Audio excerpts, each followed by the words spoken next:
Hello, everybody. It's Stephen here for the Idiot Quilter, and welcome to my weekly episode. It is episode number 345 for February the 10th, 2026, only 4 days before Valentine's Day. If you celebrate it, we don't.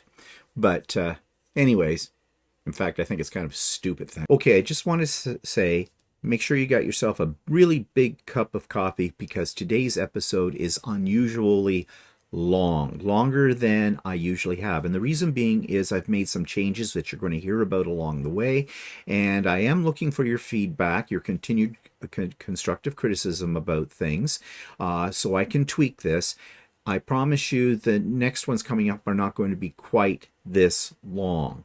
But I had a lot to say today, and based on what I want to change. So I apologize for that, and I return you now to our previously scheduled program. Okay, so just before I get started in today's episode, there are going to be some slight modifications or changes because you know that I am in the process of fine-tuning, revamping, restructuring, not major restructure, but some restructuring of my channel.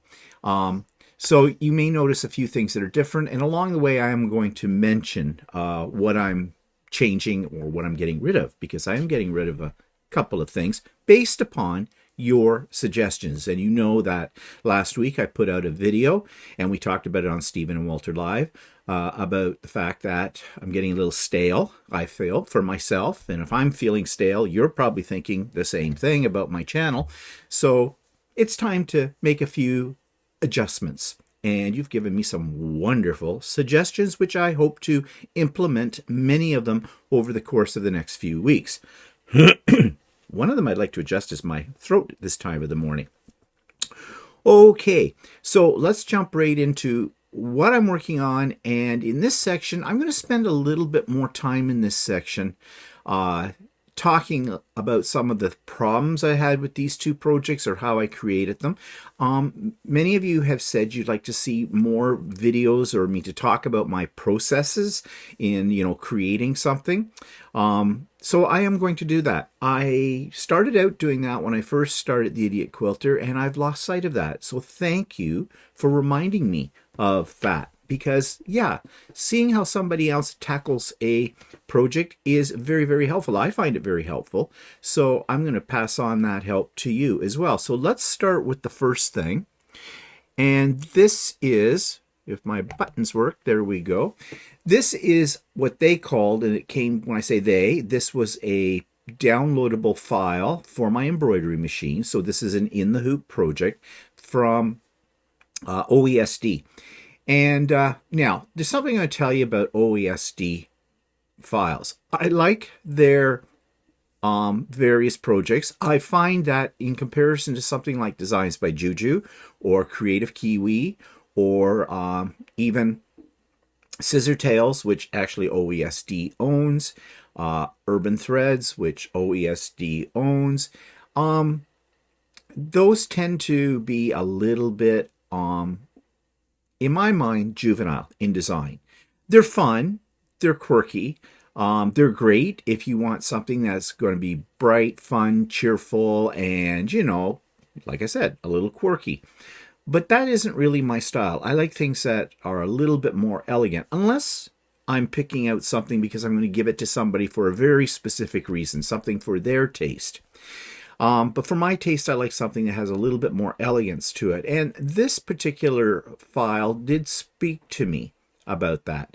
Now, the other problem with OESD, though, is, as I said, the instructions. They are pages long. And most of those pages are selling you product.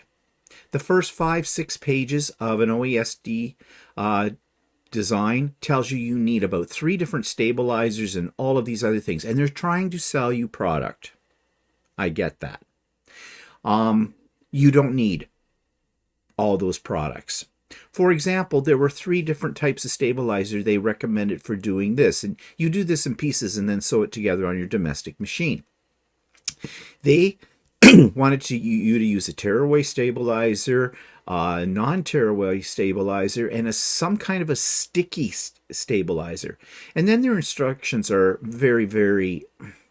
Yeah, I'm sure they work, but I don't think they give you any better final product than how I do it. And basically what they do is they have you cut out shapes for various applique pieces. Now, this particular one doesn't have, it really only has two applique pieces, and that is the pieces that make this white vase, and then the purple pieces that go into this little scrolly thing in the middle. And that's about it. But there are other patterns they have that have multiple pieces, and it's redundant. Because, and I will do a video on how to do one of these projects in the hoop in the coming weeks, very soon actually, because I have another project I want to get to. And I'll show you step by step what I'm talking about. But really, they're just trying to sell you a lot of product, and their product is not cheap. In fact, if you were to buy all the product that they suggest you need for this particular project, mind you, those products aren't all used up on one project. They will last you through several projects. It would probably cost you well over $100 and some odd. Yeah. And that's including thread and everything else. But if you've been doing embroidery, machine embroidery for a while, you probably have a supply of threads. And that's the other thing about doing in the hoop machine embroidery. They will list, and the file will come up on your embroidery machine with all of the threads that you're supposed to use, the numbers. On my machine, which is a Janome 550E, I can switch over. It defaults to Janome threads, but you can pick up a couple of different other brands, and it will give you the number for those, which would make my life easier when I do this, except for the one thing that I don't have any of those other brands. I don't even have Janome embroidery threads. I use Floriani, and it doesn't have a setting for that. The way I get around that is I got a program, I don't know if it's still available or not, from a company called RK. It's an app. And maybe in a future video, I'll show you how I use the app. When I do the next project, for example, I'll show you how I sort out my threads using the app. But I basically put in the Janome number for the thread, and it gives me the equivalent, and actually gives me a selection of ones that are close to the same color in the Floriani line. But of course, the best way to select colors is to select them to your tastes. Those are things I'm going to talk about in another week or two, and how you do all of that. But yeah, so that's the one thing I've got against OESD. I have another thing against OESD. Yesterday I wanted to buy a very small design because I was doing something that you're going to see in a video next week, and you're going to see it today when I talk about threads. And I just wanted to do a comparison between various threads that I can use and what I do use on my embroidery machine. And I just wanted a simple little design. And in my file of thousands of designs, do you think I could find something that was one color and fast?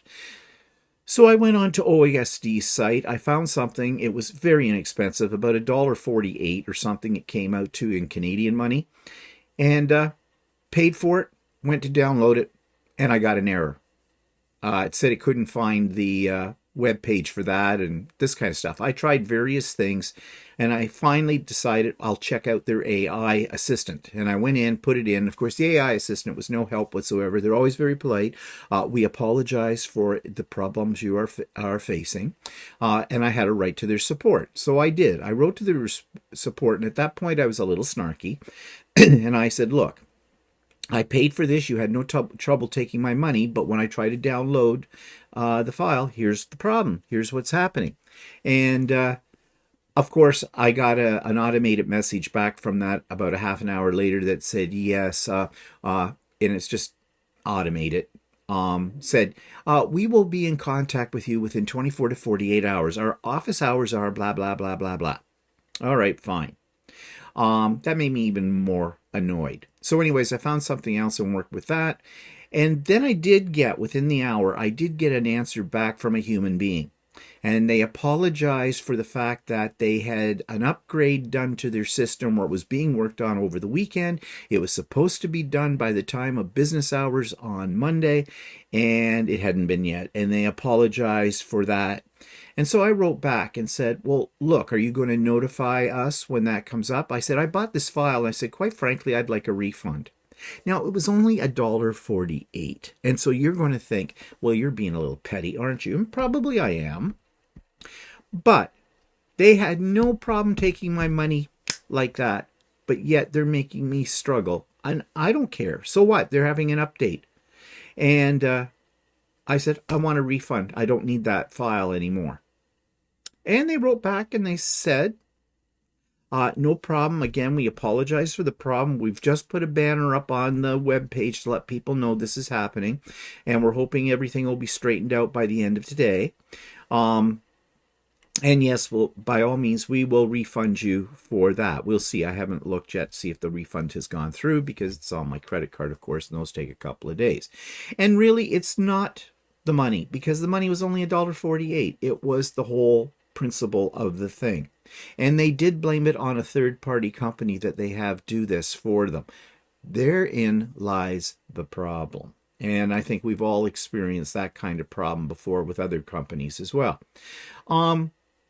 So it's not going to make me stop from buying from them because I like their selection, but I've explained the weaknesses. Now let's go back to the table runner, shall we? And I want to point out some things about this. You'll notice if you look carefully, you can see lines. Let me see if I can blow this up a little bit more for you. Yeah, here you go. You see there's a line down here and there's lines on the side. Those are the blocks that you have to sew together. It is tricky to do that. And in the video that I keep talking that I'm going to make, and I will show you how I line them up. I did a pretty good job except for right here. That's a little off. And you're going to say, oh, well, that's an idiot error. Yeah, it is. But it's also not easy to get them to line up. That's pretty damn good. When I first started doing something like this on other projects, I didn't really know how to line them up, and I did a horrible job. So this is pretty good. I don't like it, but you want to know something? I was lazy. I don't care. I was doing this as a palette cleanser, this project. I don't know if it'll ever see the light of day, but, you know, that's okay. But that's one of the things you have to watch for. Also, I screwed up on my colors right here. You notice one of these things does not belong when it comes to the leaves. 2 spots. I grabbed the wrong colored thread. And by the time that I had figured it out that this color of green was different from the color of green in all the other leaves, yeah, I wasn't going to pull it out or start over. Like I said, this piece was just a palette cleanser, just something to do. I wanted to embroider, so that's why I did it. And I go like that sometimes. So, you know, I should have, if I was going to give this to somebody, I probably would. The other thing about, this project, let's back out here. Nope, that didn't work. Okay, so their method of finishing this off was to put a backing on it. I put a layer of battleizer and then a backing, the same way as you would sandwich a quilt for quilting. And I sewed all the way around it in about 1/4 of an inch. And you actually follow the lines. They put in a line for you so you can follow that. Then I flipped it over and I bound it. I cut some binding pieces out of my backing fabric and did it the way you would bind a quilt. That's not the way they suggested you do it. They suggested you do it with the, what do you call it? The burrito technique or the pillowcase technique, you know, where it's inside out and you pull it right sides out and everything so around. And I've done that before. I don't like that. I don't like it, especially when you've got points, and there's a lot of points on this.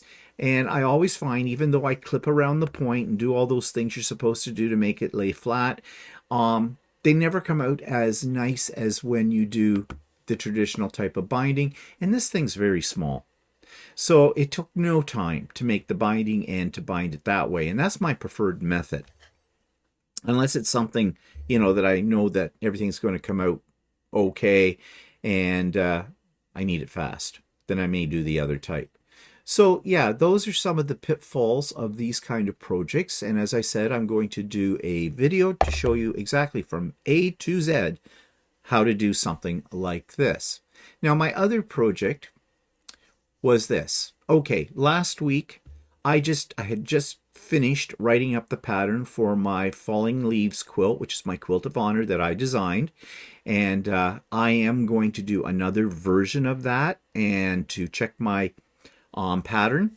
And I will be doing a series of videos about that because you have asked to see process, and I'm going to take you through that whole process over the course of several weeks.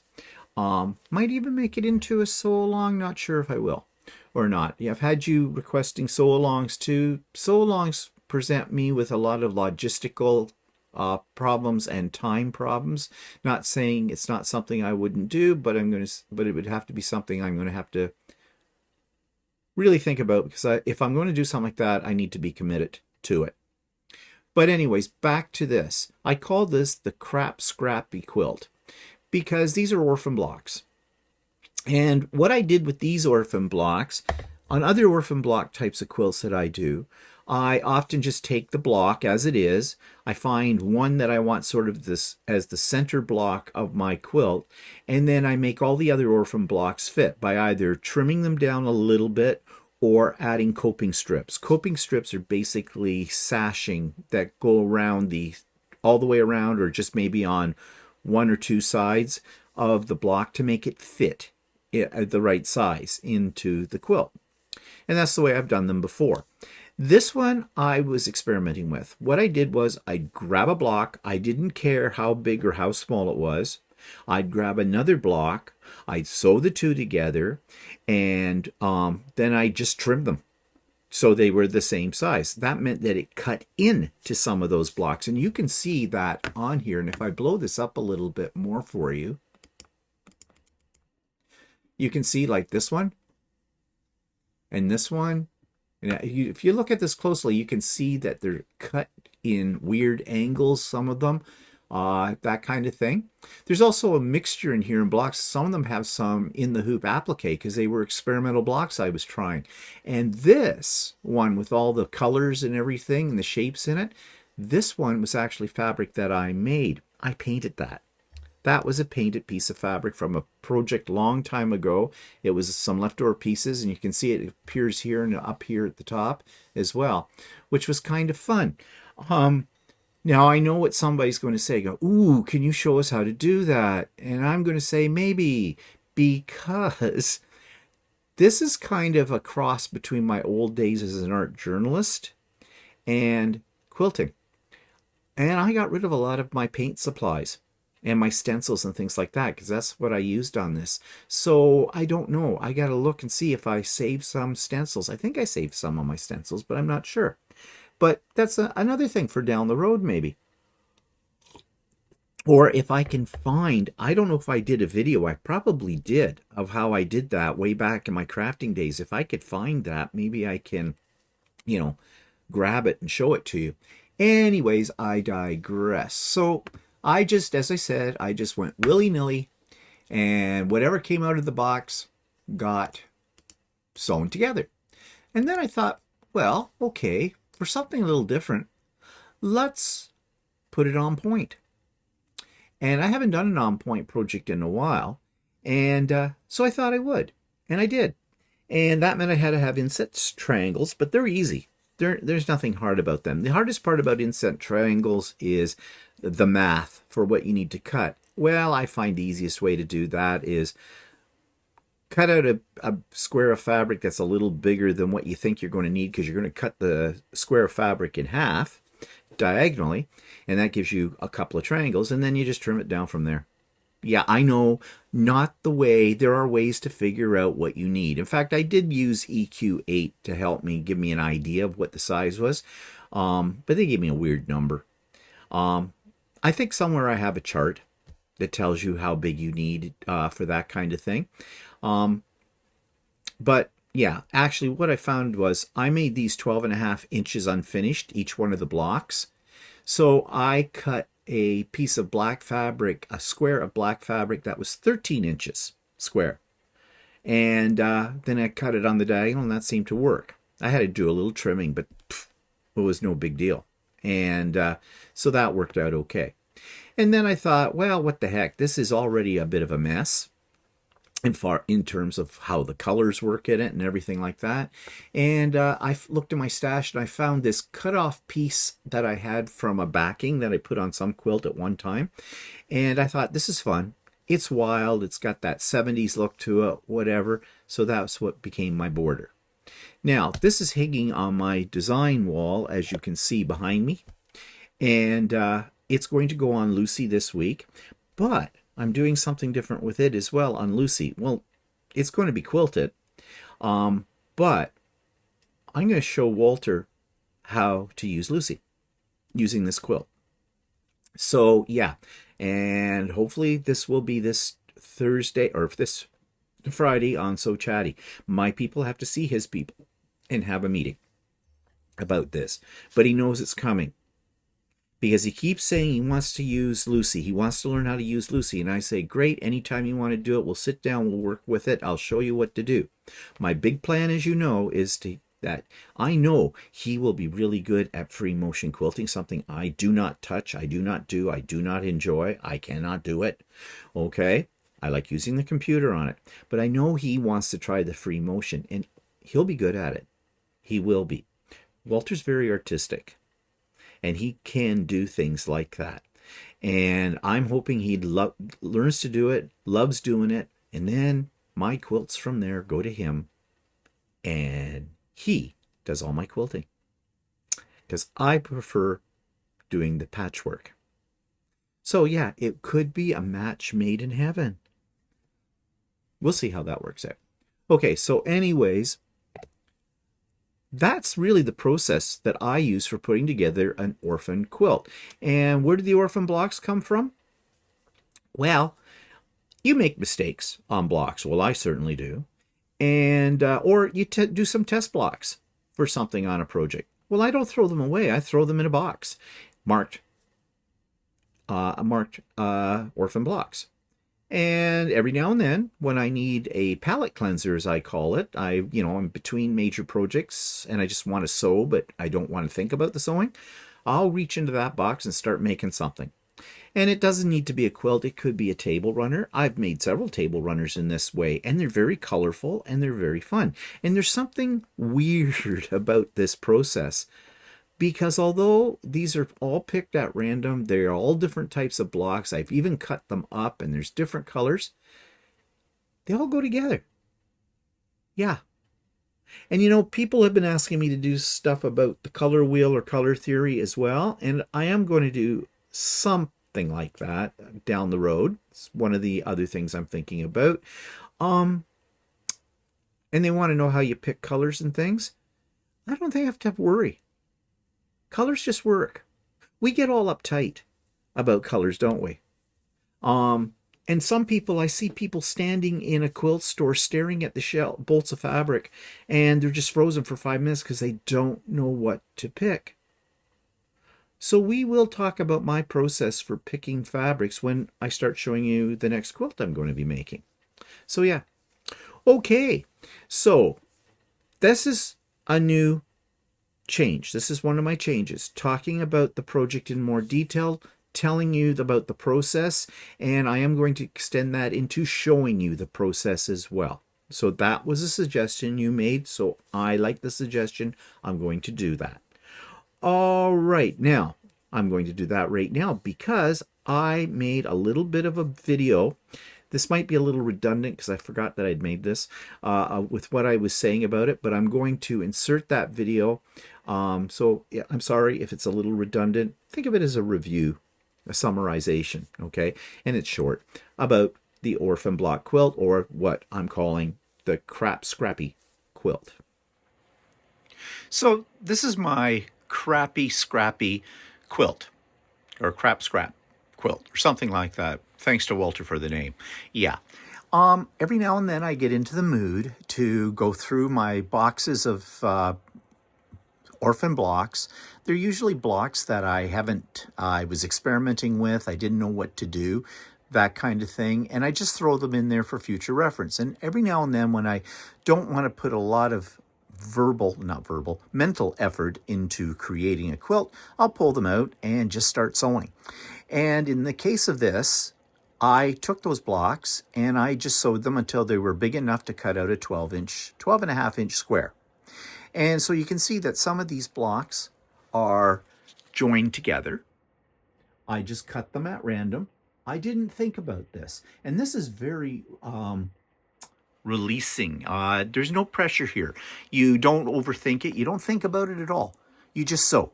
Just enjoy the moment of, working with your machine and just sewing pieces together.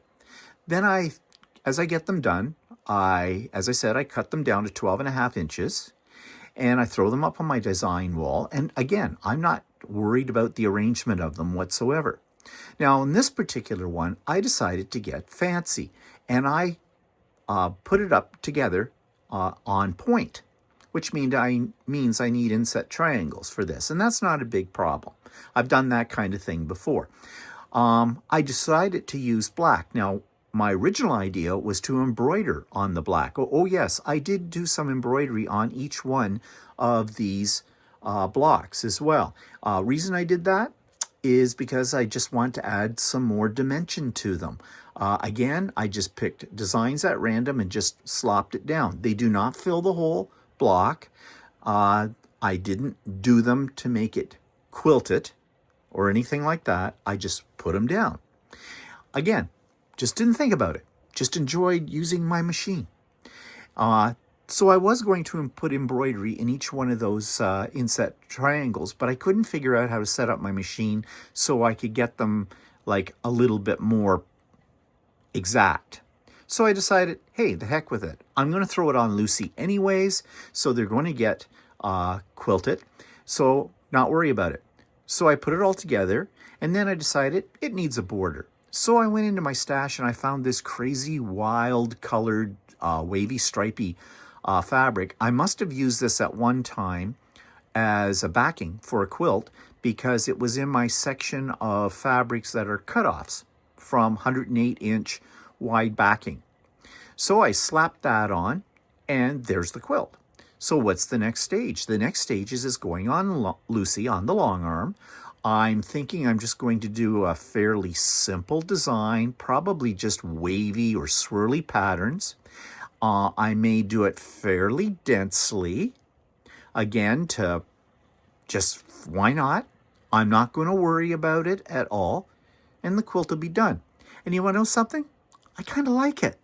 I don't know why. And this often happens to me when I make scrappy quilts using just my scraps or using Orphan blocks. It looks like a mess, but when you get it all together, it kind of looks like something. At least I think it does. So I'm just having fun. That's all this is. It's just for fun. What will I do with it when it's done, after I get it quilted and bound? I have no idea. But right now, I'm kind of loving it. Okay, so what's up? What's happening? What's coming up? Well, of course, Sewing with Stephen on Wednesdays. The link is in the show notes. All are welcome. Pop-up Sew Day, February the 21st. That's Saturday, February 21st. Next week, in the show notes for every video I put up, there will be a link for that there then. The link isn't up yet. It's not even created yet. So that'll be there. Come and go as you please. But that's not this coming Saturday, because that's Valentine's Day. Not that it matters to me, but maybe it matters to you. That will be the following Saturday, February the 21st. And for those of you seeing this sometime in the future, and this is the past, that's February 21st, 2026. Okay, retreat reminder. I mean, we're ways away from the retreat, but not really. Time flies when you're having fun. April the 18th, Saturday, April the 18th, my spring retreat. More about that coming up in March, including when you can register for it. It is a free event, but you do have to register. So I will let you know when I have a video up that explains it. As I said, that's not going to come out until sometime mid-March. Okay, so Next section I'm calling reviews and demos. I have renamed my segments. I have notes. Because I needed to shuffle things around. As I said, I got rid of some things I'm putting into other sections, that kind of deal. So this is my section on reviews and demos. And I just want to talk a little bit about Chatty last week called Do You Need a Challenge? That was based on one of my subscriber suggestions. And we came under criticism about what we've been doing lately with Chatty. It was one of the things that people said they didn't like. They liked Chatty. They liked the topics, but basically we were becoming talking heads because we're using AI to put together our information, and we were just basically reading it. And you want to know something? That is a very legitimate complaint and criticism, because I was thinking the same thing. I just needed somebody else to notice that and tell me about it. It's not that the information we were delivering that we had picked up from AI and other sources was wrong. And I know there are people who have a real major hate on for AI, but people, AI is here and it's not going to go away. So we need to educate ourselves on how to use it and to be very critical, of course, of the information. But I had done some back checking on what AI had come up with, and I used it as my basis and foundation for what we talked about. But it was like if I'd used PowerPoint with it, it would have been called Death by PowerPoint. And I realize that now. It basically became a lecture. And that's not how we do things here. Again, thank you for bringing that to my attention. As I said, I thought about that, but I needed you to reinforce that. So I'm not going to do that anymore. Nope, not going to happen. So Chatty was about, things that would challenge us, get our creative juices going, that kind of thing. But we're going to, again, go back to our roots when we started Chatty. Chatty was meant to have Walter and I have a dialogue about trends and things in the quilting community, and we lost sight of that a little bit. We will still take suggestions from you as to what you would like us to talk about, but we will not make it so clinical or lecture-like is the way it was going. And as I said, this coming Friday, I am hoping I'm going to be showing Lucy, my long arm, and how you load Lucy, showing it to Walter. But I've had some of you also suggest you want to see more of that kind of thing. You want to see how I work with Lucy. So yeah, we're going to do that, and hopefully we'll start that this Friday. Well, I intend to start it this Friday one way or the other, with or without Walter. I would prefer to have Walter there. Yeah. Okay, so that's what's coming up there. You'll find everything that I did last week, plus a few little extra things we'll talk about, all in the show notes below. All right, we have an unboxing just fresh out of the mailbox. This arrived literally yesterday. Didn't get it till last night because Walter picked it up out of the mailbox at 10 o'clock at night when he went for his walk. And what is it you will say? Well, I ordered some new scissors from a company that you've heard me talk about before, LDH. Now, we did a review about LDH probably over a year and a half ago or so, when we first got into buying their scissors. So I thought, this is timely. Let's talk about LDH scissors. So now I've taken them out of their shipping packaging, but I have not opened up the boxes yet. But I want to just show you what was in the package. First of all, got a couple of stickers. Companies that sell quilting products these days, and I love these sticker things. They send you stickers all the time. I'm not a big fan of stickers. They're cute. I won't throw them away, and I don't like to stick stickers all over my sewing machines. I think, in my way of thinking, as time goes by, they get a little rough looking. They collect dust and dirt and things like that, and they make your sewing machine look crappy.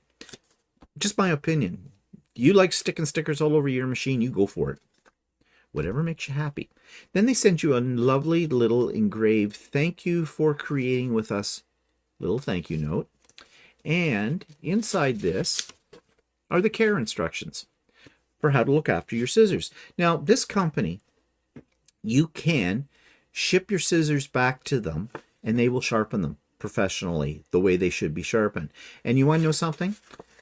It'll cost you a little bit of money. I think they charge about $20 Canadian for that, plus you got to ship them. But I think it's well worth it to have them professionally sharpened. And you know, I had a pair of scissors, ginghams, that I took to a guy that works out of his garage that was recommended to me by my local quilt store to sharpen them. He did a shitty job. He really did. He also sharpens lawnmower blades. I think he might be better at that. But the scissors, no. I mean, he wasn't expensive, but no, that wasn't good. This company makes the scissors and they will sharpen them too. They know what they're doing. So yeah, if I ever need to have a pair of them sharpened, and I really don't know how often you need to have your scissors sharpened. Maybe if you were working in industry, you would. But, you know, for us as quilters, I don't think it's... If you look after your scissors, I think you're okay. I just noticed here, though, it says, why are my scissors greasy? Ew. Our scissors are coated with oil to prevent rust developing during shipping process. Simply wipe it off with scrap fabric before use. Okay, and they do have recommended care. Wipe down the blades of your scissors after use to keep them clean and working smoothly. Oil the blades and button monthly. That's something I don't do. Probably should. Store them in the box they came in. I don't do that. Mine hang on hooks. Handle your scissors and snips gently to extend their lifespan. Don't forcefully cut materials. Okay, good things. And there is a warranty, and there's information about the warranty on them as well. So why did I buy these scissors? I bought two pairs, but one pair is pinking shears, one are fabric shears, because I needed another set in my travel bag. And in fact, I think what I'm going to do is take my older LDH scissors, put those in my travel bag, and put the new ones out here to use. They sent me some other little goodies. They sent me their, what is this? Sheltersafe.ca. Help is just a click away. Women's Shelter Canada. So it looks like they support this. 1% of our retail sales go to supporting women and children seeking safety from violence and abuse through Women's Shelters Canada and their initiatives. Well, okay, there's a little extra bonus right there when you buy their product. I know that there are many companies that do this kind of thing. They give a certain percentage from whatever they make on a product to a local charity, and I think that's nice. That means they're involved with the community. So that puts them higher up on my scale as well for a company that I will continue to support. They do have anatomy of, this looks like a sticker too. It is. It's a sticker showing you the anatomy of a pair of scissors. Okay. Fun, I guess. And then they sent me a card right here. And this is a picture of, looks like family pictures. And these are, it's a husband and wife team, but they come from a family that are in this business in China. They are Canadian. They are the Canadian distributor for their family product. But they say, here's this about us. In 1990, LDH Scissors was founded in Szechuan, just outside of Hong Kong, by a young couple who simply needed better quality sewing scissors. Fast forward to 2018, their son Roy and his wife Ursula brought the company to Toronto, Canada, working together to continue his parents' hard work. For 35 years and counting, LDH has been serving the sewing community with love, dedication, and happiness. I have met them, and there's their picture right there at the bottom. I have met both of them. Lovely couple. In fact, I did a review on their product once. I paid for the product. They didn't send it to me. They saw the review and thanked me for that. And anytime I go to a quilt show or something and they have in the vendors area set up, they recognize me and they speak to me. And they've even given me some freebies. As a result, I have a lot of these. This is a free gift they send you along. It's a pair of their snips. Now, nothing against LDH. I don't really like snips, period. This style of snips. I never use them, but I've got a nice collection of them. So, yeah, but that's nice that they slip that in with your order, because these are not particularly inexpensive scissors. They're not that bad price-wise. But, you know, so it's just nice that they give you a little freebie, because when you give freebies to people, they come back. So, as I said, I bought 2 pairs of scissors. I bought the 9-inch traditional fabric shears, and I hadn't opened the box yet, so I'm going to do that right now. Now, up here, little sticker says seconds. Okay, get it right way. Seconds sale. You're going to go, you got seconds? Yes, I did. They don't always have them in supply, but many of their scissors they have as seconds, and they are ones that have a minor little mark on the finish. There's nothing preventing you from using them or that kind of thing. So let's see if we can see what here, and they're about $10 cheaper when you do that. Ooh, aren't those nice? Okay, take them out of the box and let's take a look. Yeah, there are some, and you won't be able to see it on the camera, but there are some little pitted marks on here, and that, as far as I can see, is the only reason they are called seconds. Now these are nice and sharp. I'm not going to cut. I don't have any fabric right here handy. It's in my sewing room. I don't have any fabric handy. It means I have to get up and find a piece. I'm not going to bother. Scissors are scissors, and I know these will cut well. These are 9-inch, as I said, and they have a rubber handle. You have choices in their handles on some of their scissors. I decided to get the rubber ones because they give me a better grip. So yeah, looking forward to using these once I wipe the oil up, although these aren't that oily. But yeah, check out the seconds section. That's hard to say, because like I said, it's only like superficial, the error, but I guess they only want to send out their most perfect products. So yeah, you get a deal. All right, so that's that. And then in this one, I got the Midnight Edition. That's called, they come in other colors too. They come in rainbowy kind of color. I think they were out of those at the time. Color is not something that I care about. Black is just fine. It's called the Midnight series. But these are the pinking shears. Now, I have a couple of pairs of pinking shears. One pair are really cheap ones that I bought. I think they were Fiskars or something. Hate them. And the other pair were a really old pair that they were my mother's, and they need to be sharpened. They don't cut worth a damn. Well, getting pinking shears sharpened is something else. I would trust LDH to do them, but I wouldn't just take them anywhere. But here we go. Pinking shears. Now, do I use pinking shears a lot? No, I don't. But I figured to get my value out of their flat rate shipping, I might as well get another pair of scissors. And so I figured I'd invest into pinking shears. Now, were these seconds? These were not seconds. I don't think. I'm pretty sure. Oh, maybe they were. Were they? Yes, they were. These were also seconds. So I got a better deal.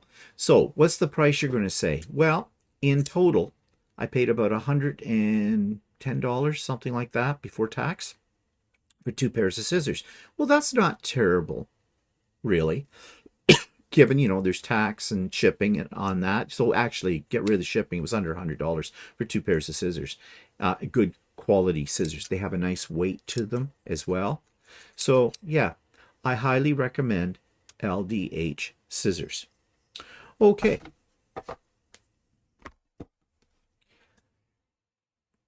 Isocore threads. Yes, I did buy some Isocore threads. Why did I buy Isocore threads? Isocore is what OESD always sells and recommends. I have heard many people say they love Isocore, but Isocore threads are not easy to get here in Canada. At least I didn't think they were. I thought I had to order them from the States, and with the exchange rate, shipping, and of course right now the way things are not working across our borders, I just didn't bother. On top of it all, I was looking at them as towards the idea of using them with my embroidery machine, but I have an extensive collection of Floriani threads, and I love Floriani threads. It's what my local quilt store handles. That's why I first got into them. And yes, they're a little pricey. Not that bad though. About $7-8 a spool for 1,000 meters. This is Floriani I'm talking about.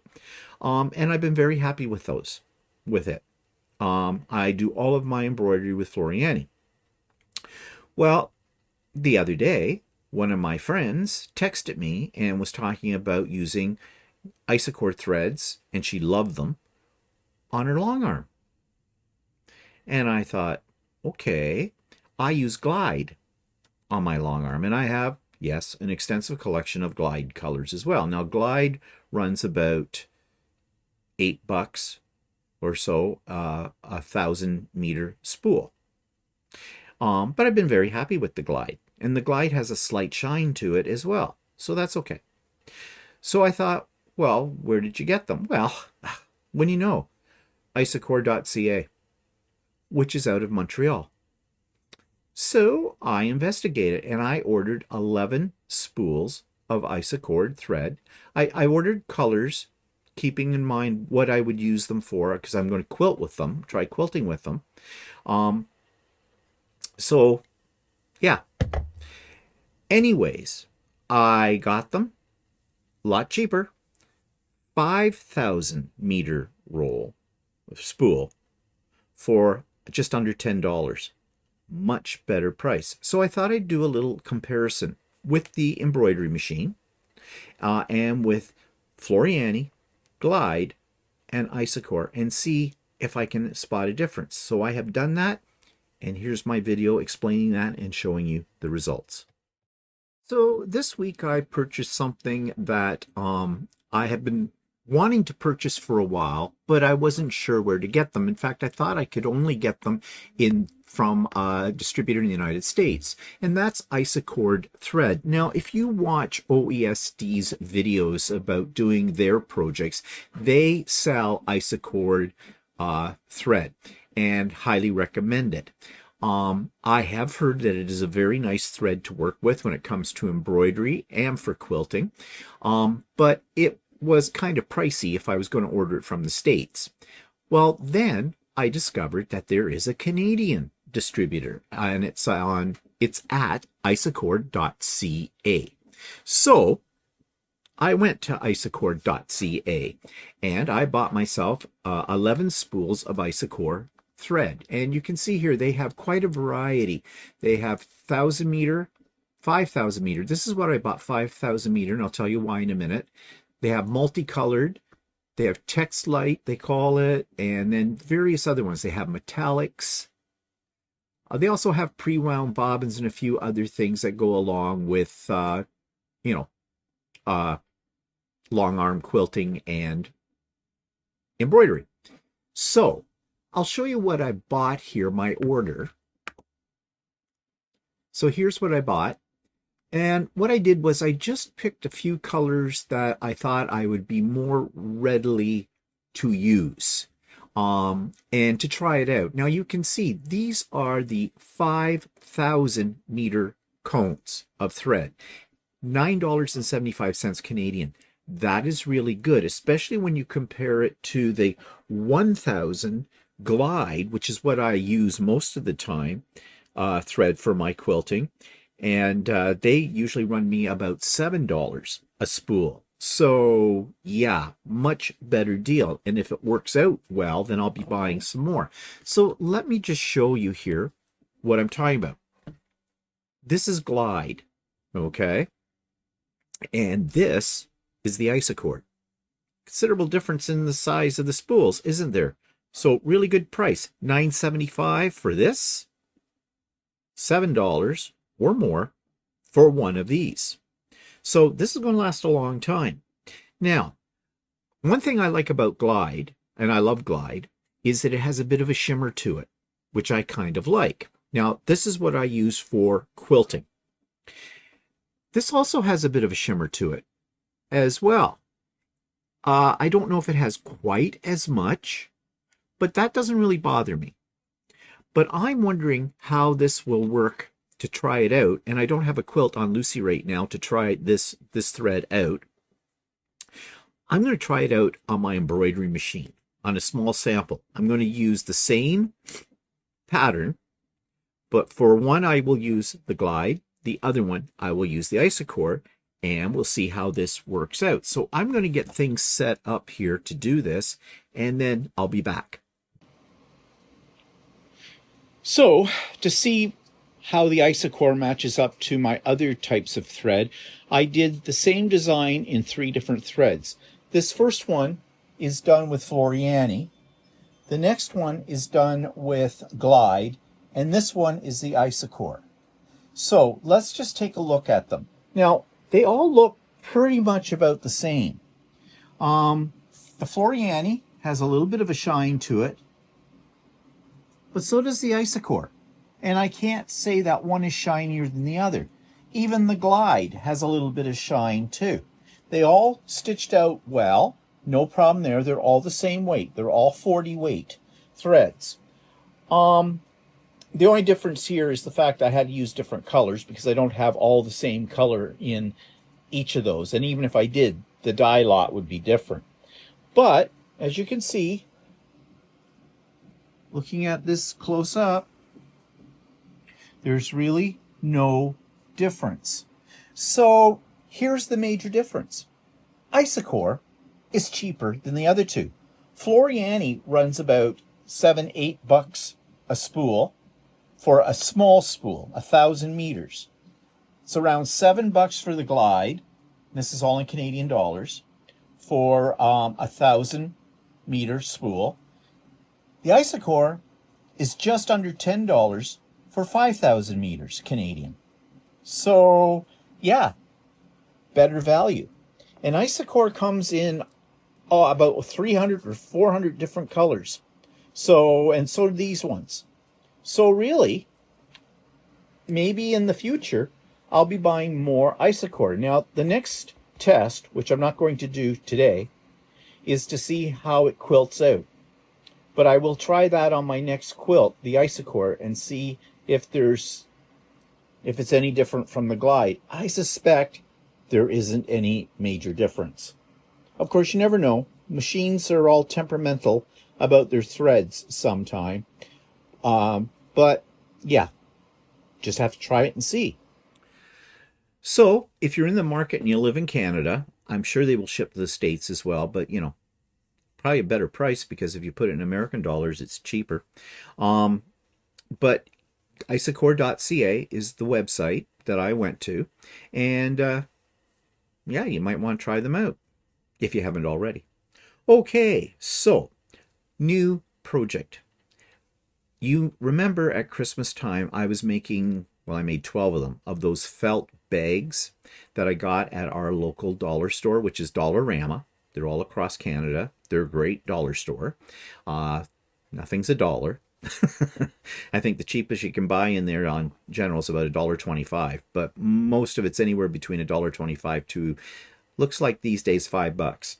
They had these big tote bags that were made out of heavy felt, and they were like $4.75, $4.50 a piece.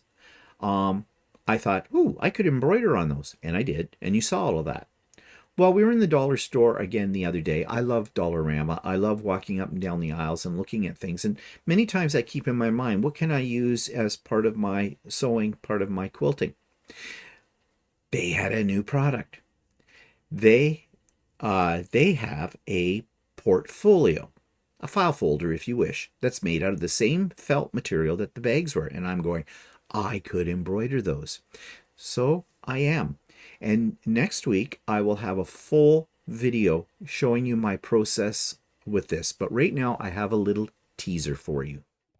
So I was at my local dollar store the other day, and I discovered these things. Now, I often go to the dollar store because I like to see what's there that I might be able to make into something else. Like if you remember at Christmas time, I made all of those felt bags tote bags that were like $4.50 at Dollarama. Dollarama is a dollar store we have here in Canada, and one of my favorite stores, actually.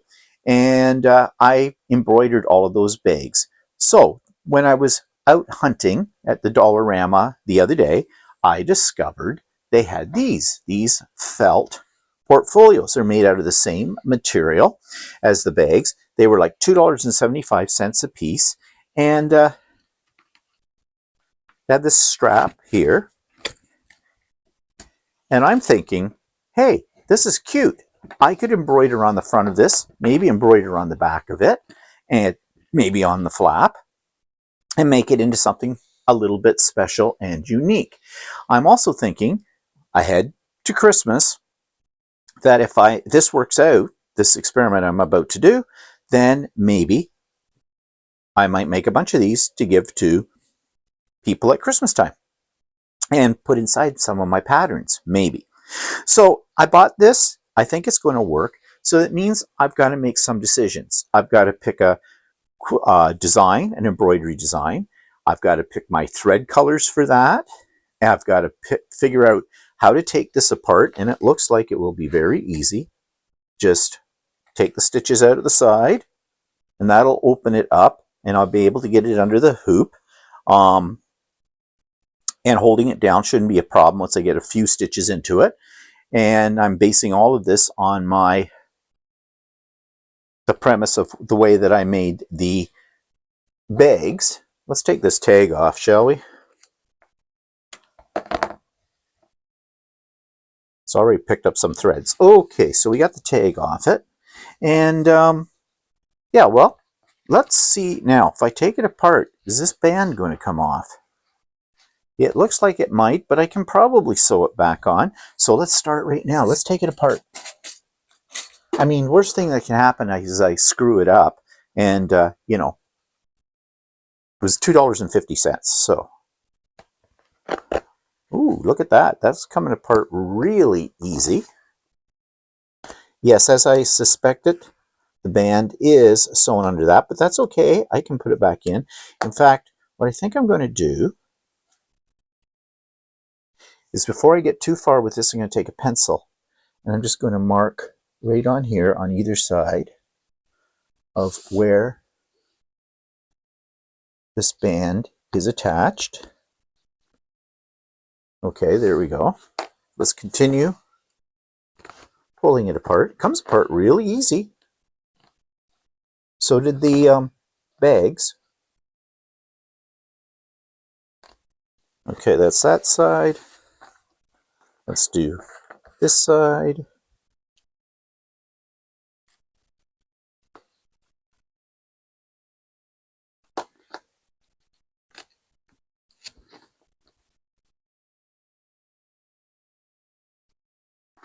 Set that band aside.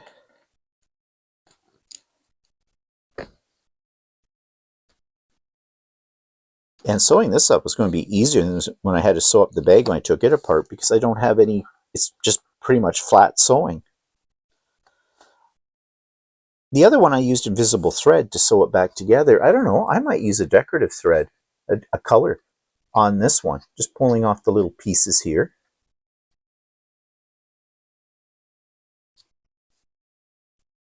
Because that might be another design element.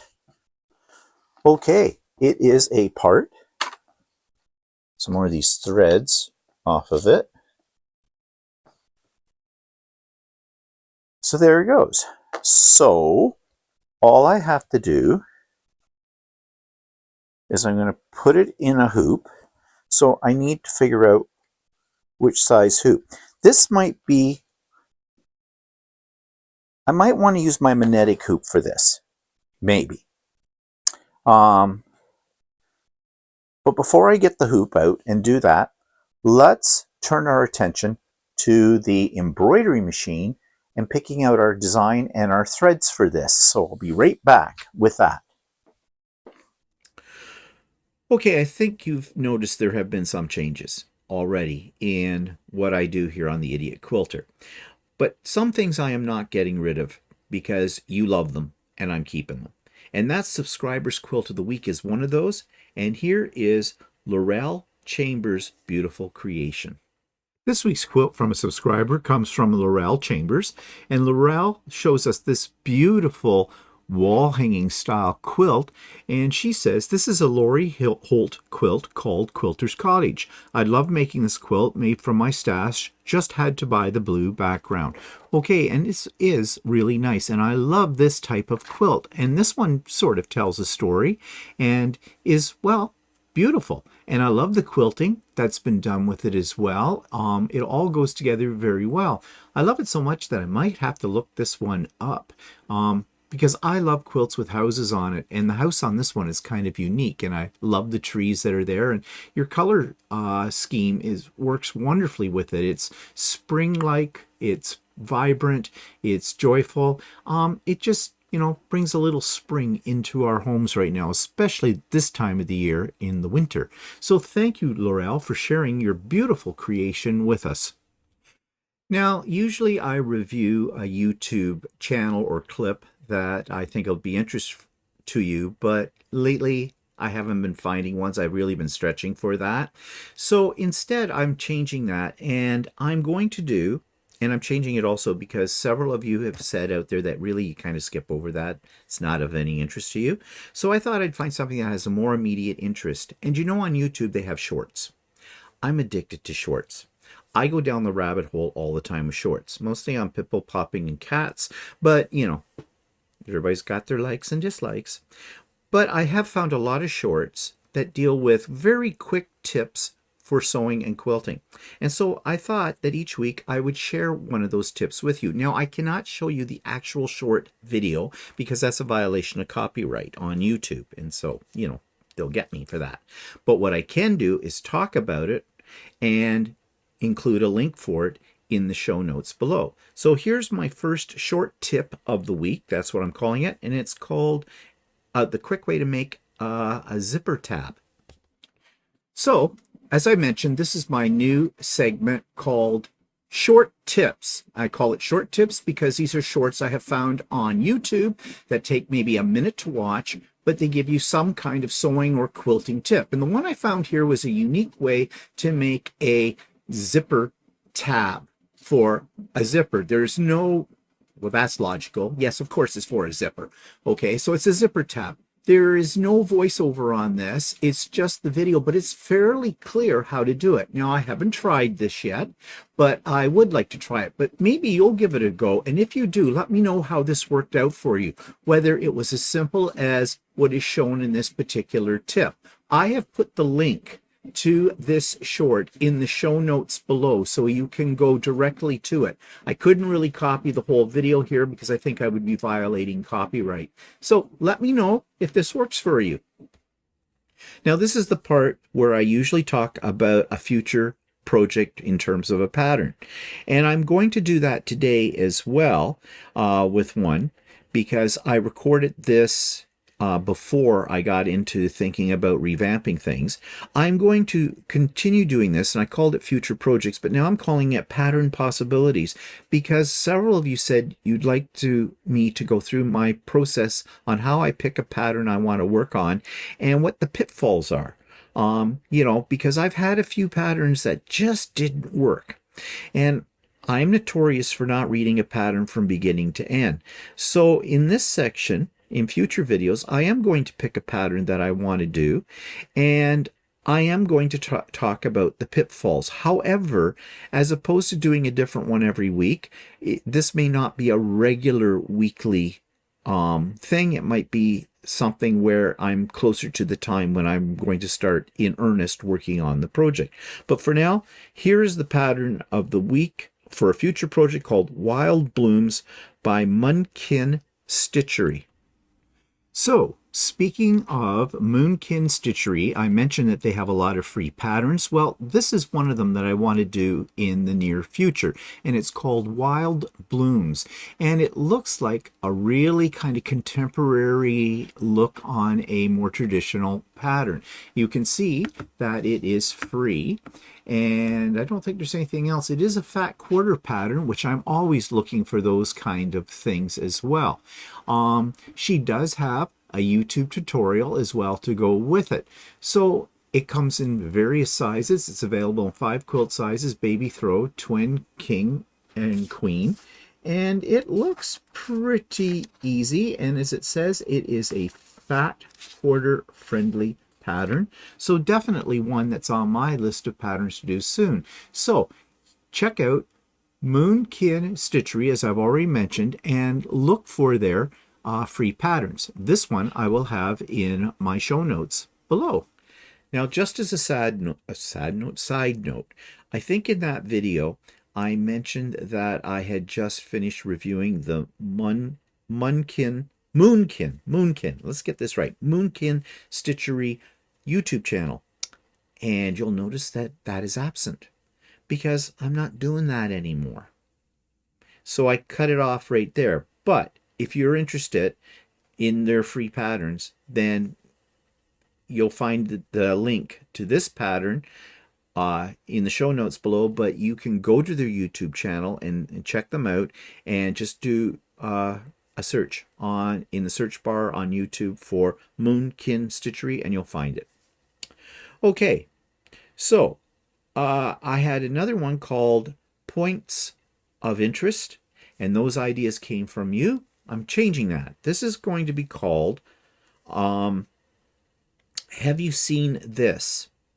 And I will still accept things that you think other people would be interested in, so send me the links to those and I will look at them.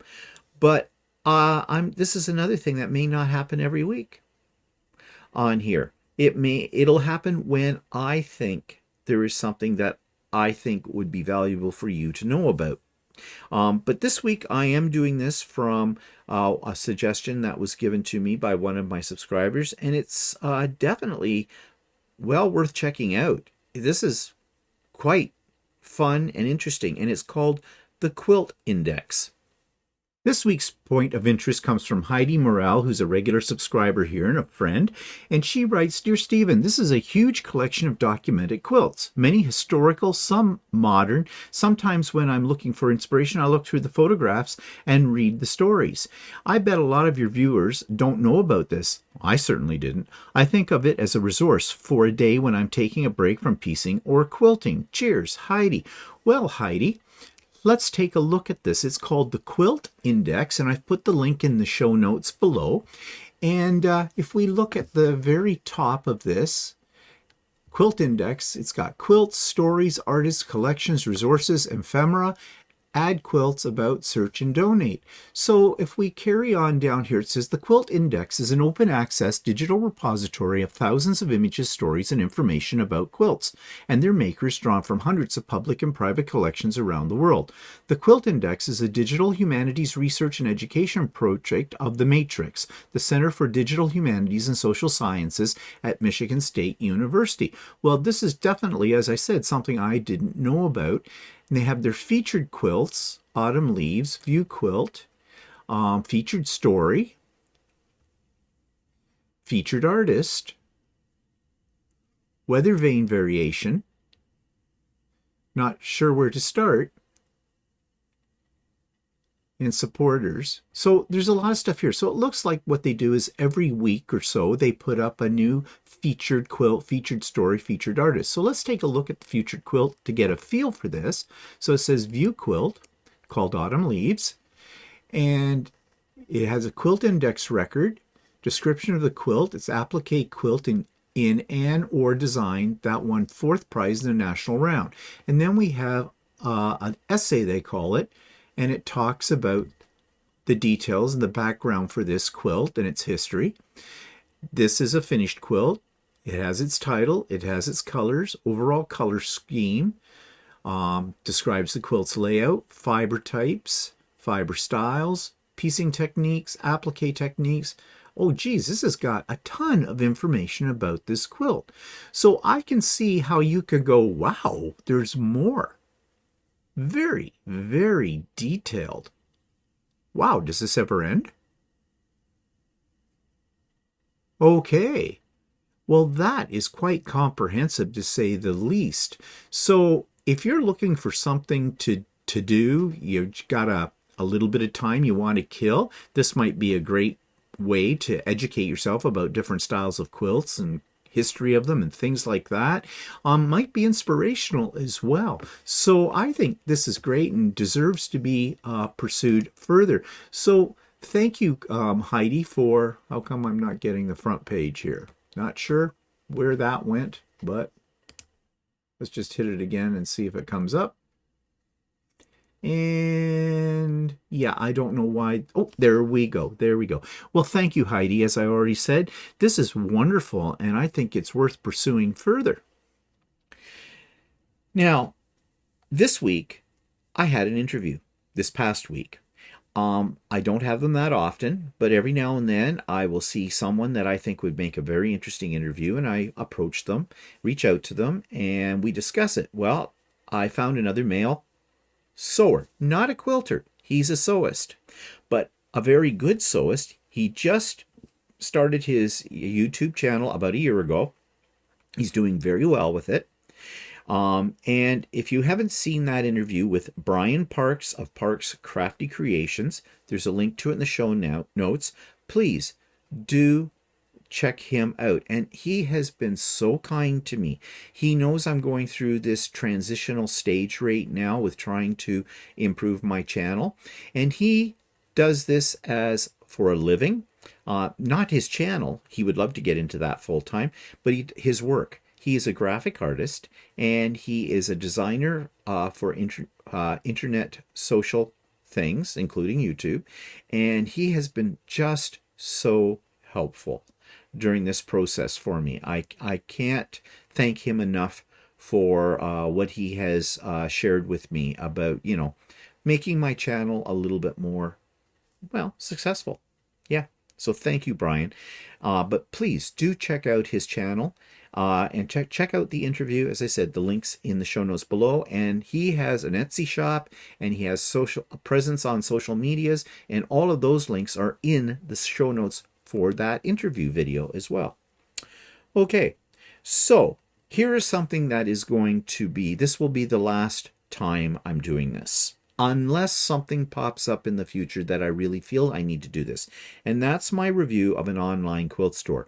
You know how many online quilt stores I have reviewed in the last couple of years? Well over 200. Yeah. But here's the problem. If you're not going to shop there because you're not in the area, what's the point of finding out about it? And yeah, the majority of my subscribers are Americans, and I was reviewing Canadian shops. Now, I was doing it near the tail end to help support Canadian business. And I will still support Canadian business where I can. Example today, LDH Scissors. Okay. However, I spend a lot of time doing the review and making the little video clip that you see for it. And for what purpose? Because most people are not going to those sites because it's not in your area, and I get it.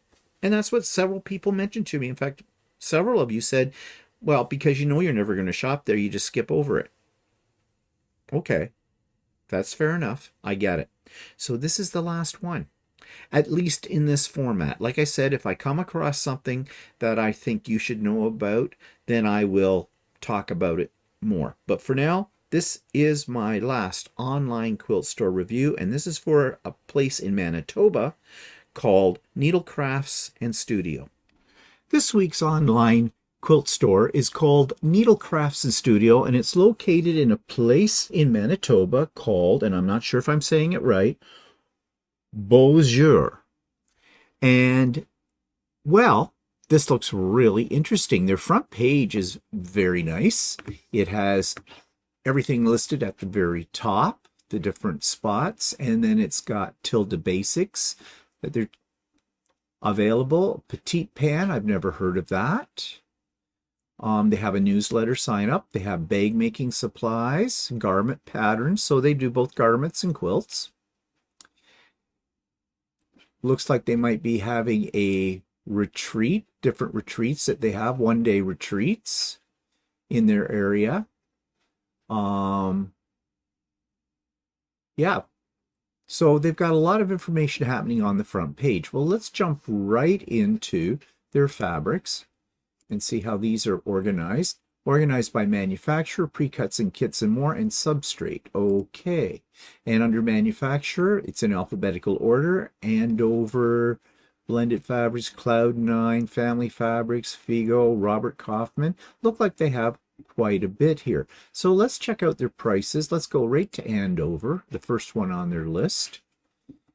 And they have pictures of what's available, and it's $9.50 Canadian, and I imagine that is per meter. Do they tell you this? They have a description. 100% cotton. Yeah, they sell it by the half meter. Okay, so that makes it $19 a meter, which isn't too bad at all. Now, not a lot to choose from under Andover, but let's take a look what they have under assorted. Well, I didn't know that assorted was, I'm not sure if, no, this is different. I guess assorted might be the name of the company, but I'm not sure. I'm not familiar with it. Now, they have them for as low as $17 a meter, and it goes up to $21 a meter. So prices do vary. Not a bad selection under the assorted category. Let's go back. And let's look at blend fabrics. Nothing much there to choose from. One. Okay, but overall, they seem to have a fairly good selection of fabrics. I'm just looking here. Do they have Northcott? No, they don't. They do have Liberty fabrics. I suspect that the Liberty fabrics... Oh, they have Tonalon pre-cut. That's a fabric bundle. $10 a half meter. That's $20. That's not bad. $20 for a meter of Liberty. Don't have a lot to choose from, though. Just a few. Okay. They do have pre-cuts. Bundles, panels, patchwork, pre-cuts. Something called Patchwork Manitoba. Okay, and that's quilt kits. So really not pre-cuts. I wouldn't call that pre-cuts, but they do. Let's go back to just backwards here a bit. Pre-cuts. Okay, so you've got your charm packs, mini charms, and that's about it. Not a great selection there. Anything else under pre-cuts that we can look at? They put under, no, this is all under, yeah, pre-cut kits and more. Oh, okay, so this has kits and pre-cuts. Let's look at wide back. $13.25. That's Fireside. If you're into Fireside, they've got a wide selection of Fireside. Kona wide back.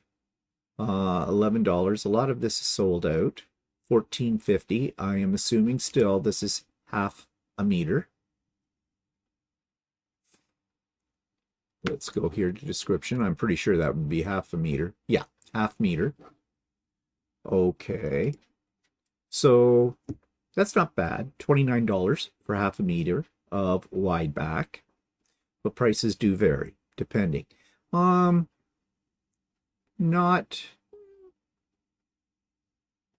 a great selection, but if you're just looking for something that's, you know, that will work, that isn't too fancy, then they do have selection there of that in a wide choice of colors. Okay. I'm not sure what substrate is. Oh, okay. So those of you that are into garment sewing, this is where you would find your garment fabrics. Now they have something called Tilda's World.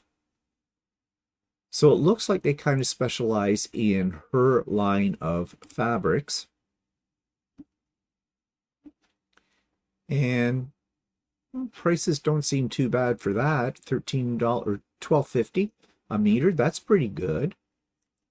I imagine though the prices vary because that's probably basic blenders and backgrounds. Let's see, creating memories. bundles.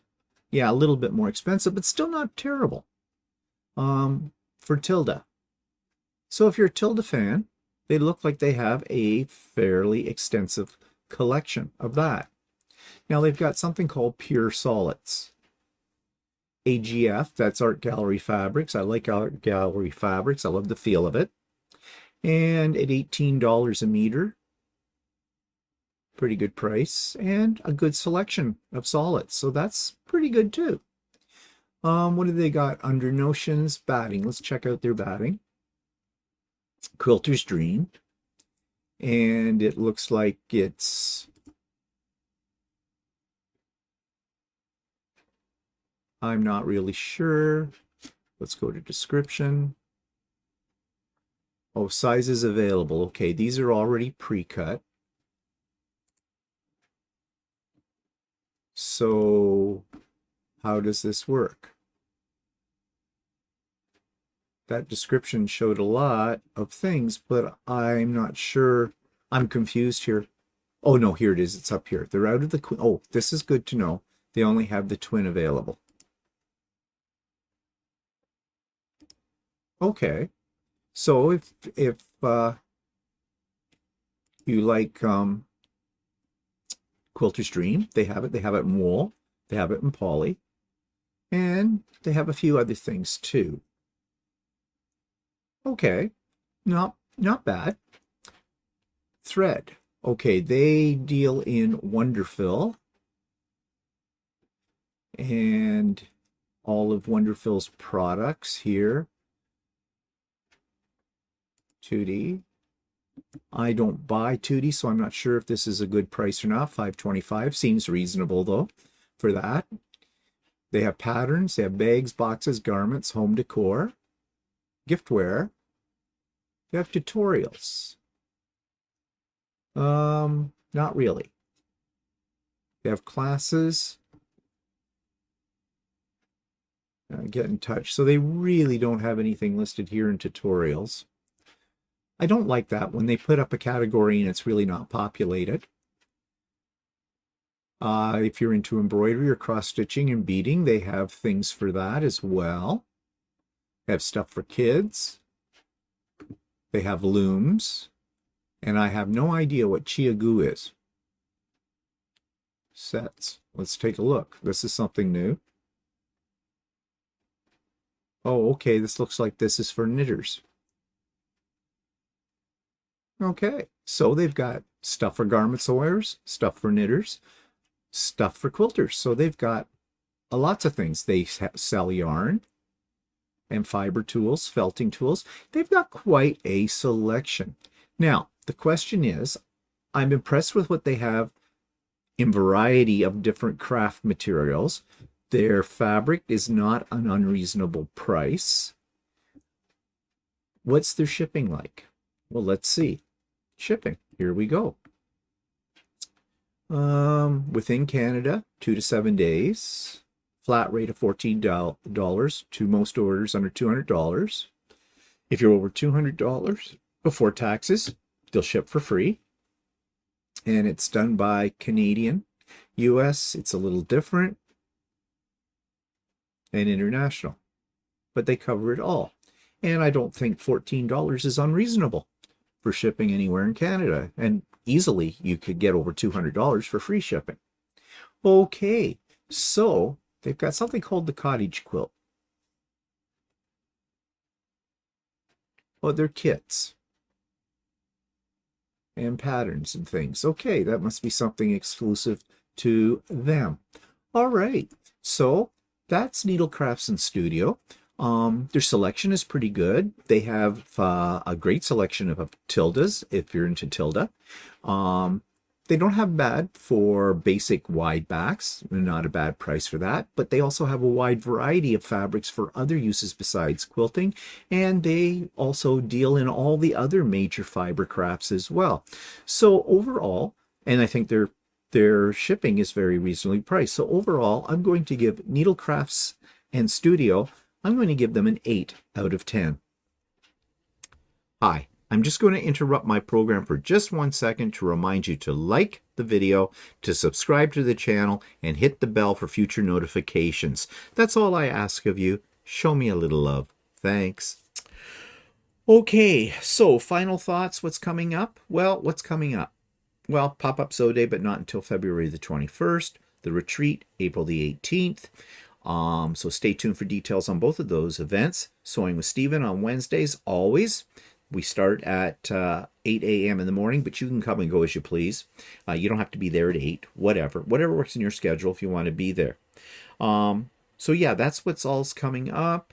We do not have any plans for Valentine's Day. We're just not Valentine's boys. So that. So I just want to thank you, all of you, who have been making constructive comments about the changes I should make or the suggestions you have given me for revamping the channel. Yesterday I stumbled through a revamp of my vlog, as if you've seen it, you know that. If you're a little concerned that maybe I went too far with those changes, don't worry. I am going to refine that. I just needed to plunge in. I've already started making the changes I've already mentioned to the Idiot Quilter, subtle ones, not major on that. And we go from there. Thank you for your suggestions. They were very, very helpful. Also, thank you for the really nice comments that many of you sent my way about what you loved about the channel and that kind of thing. And you know, those words, your kind words, really made my day. They really did. So thank you for that. Okay, I hope you have a great week. Tune in later on Friday for Walter and I working with Lucy, hopefully. And of course, Stephen and Walter live on Sundays as always. So hope you have a good week. We'll see you later. Bye for now.